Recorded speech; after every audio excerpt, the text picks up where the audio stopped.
A lot of it's unconscious motivations, so things that affect the way you think, the way you feel, and the way you act. This is also part of the reason you shouldn't type other people. So it's going to be really easy for us as we're reading through these to go, oh, well, that's so-and-so, or that's this person, based on maybe the strengths or weaknesses. But because you can kind of mold to different strengths and weaknesses of other numbers, which we'll dig into in health or in unhealth, it's actually really bad to type somebody based on that, because it might not be why they're driven to do what they do. And we can't really make that decision for someone else or make that like understanding for someone else. Some benefits to the Enneagram: you get to understand the root of your motivations, understand why you do what you do, understand the motivations of other people's behaviors and better understand why they're doing what they do. You can understand how filling your desire and your fears with Christ is going to move you towards a place of health, and you can also understand how your strengths reflect traits of God. So Enneagram is not necessarily created by Christians. It has definitely been taken over by Christians.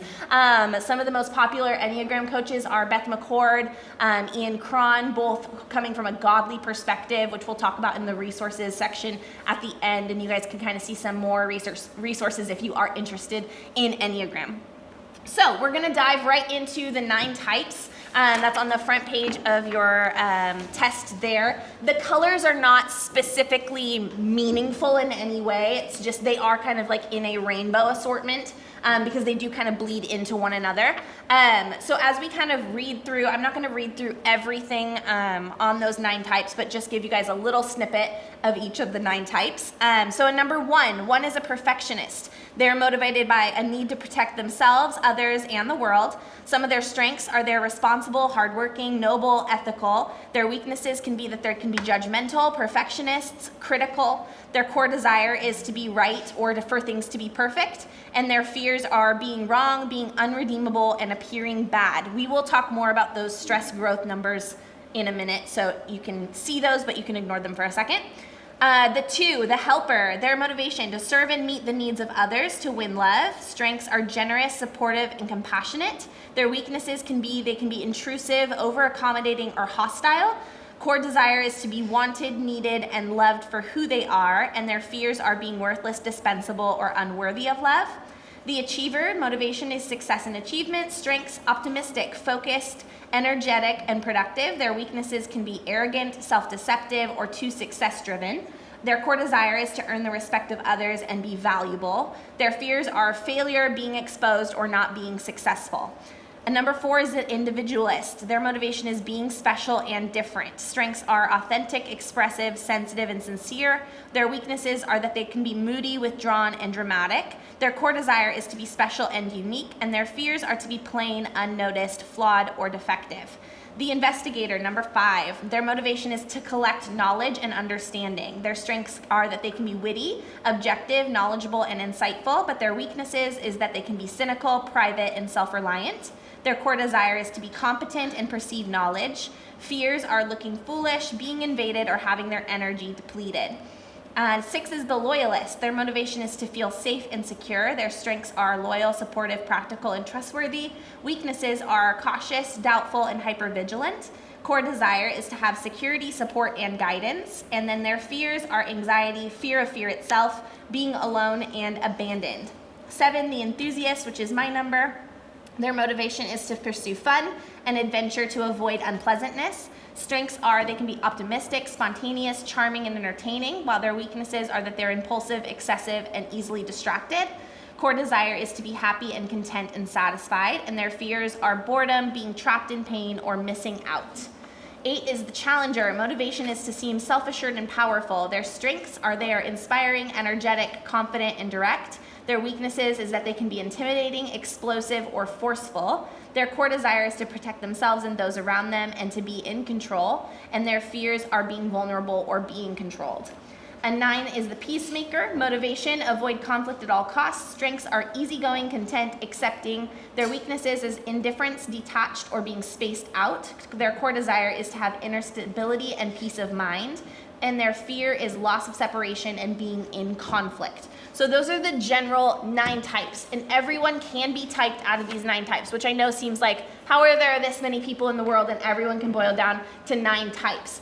And that's kind of where I know a lot of people get confused. It's like, what are these wings that people talk about with Enneagram? What are these like stress number, growth numbers? And it's basically all the things that can kind of shape that number to be more personal to you, because you're not the same as everyone else. You can have the same number as someone else, but be a completely different person based on your like tendencies towards another number next to yours, maybe your growth or things that you've experienced, that nature versus nurture. So obviously, yes, there are 9 types, but that doesn't mean that there are only 9 kinds of people in the world. We still have our individuality.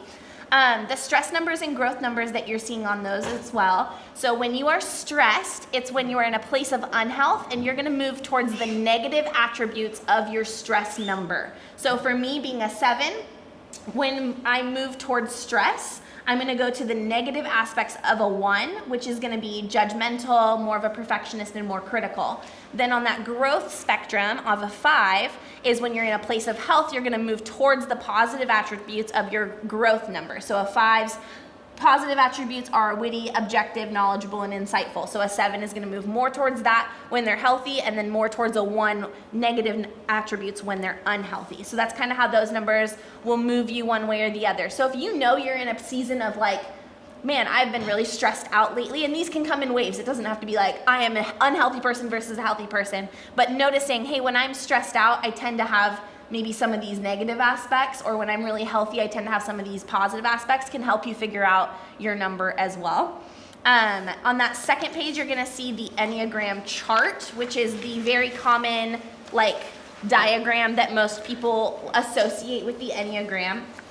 Each of those lines that connect to another number, those are those stress and growth numbers. So the 7 seen connecting to a 1, the 7's connected to a 5. And then there's these numbers on either sides of your number, and those are the wing options for your number. So a wing, which is kind of explained down here, is a number next to your number that you tend to pull a little bit towards. It doesn't change your core number. It just means that sometimes you have some of the attributes of a number near, like the ones of the 2 next to you.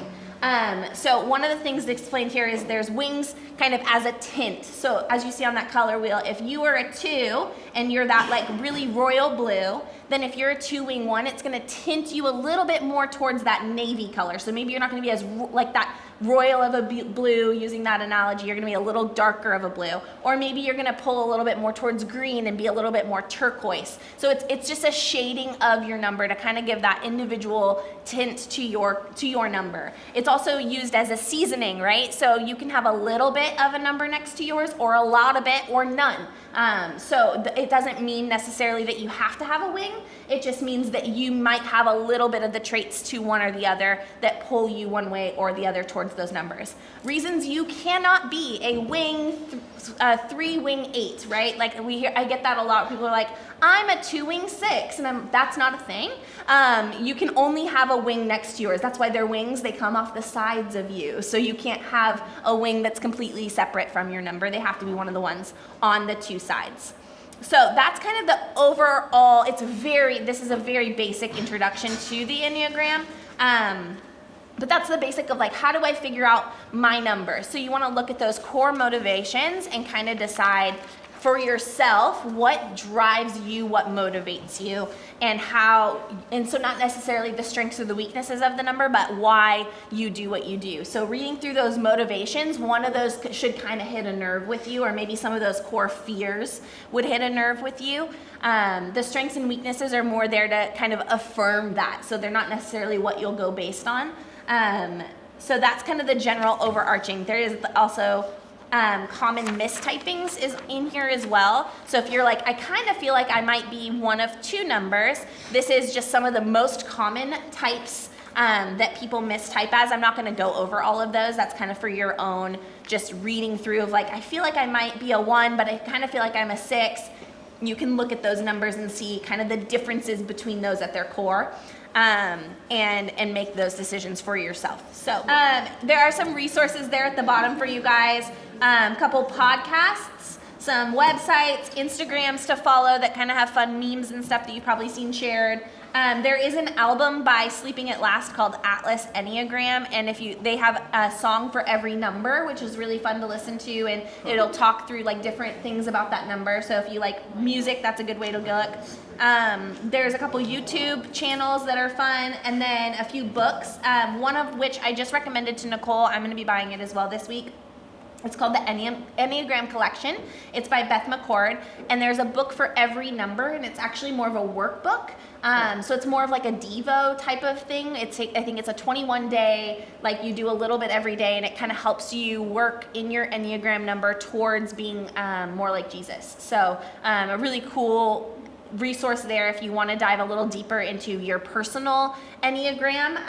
That Enneagram Institute is going to be a great place to look if you want to look at like working relationships between coworkers, relationships with family members, friends, or the Enneagram Institute also has a list of like levels 1 through 5 of like growth to health, so you can kind of look and see where am I fitting as like healthy or unhealthy within that as well.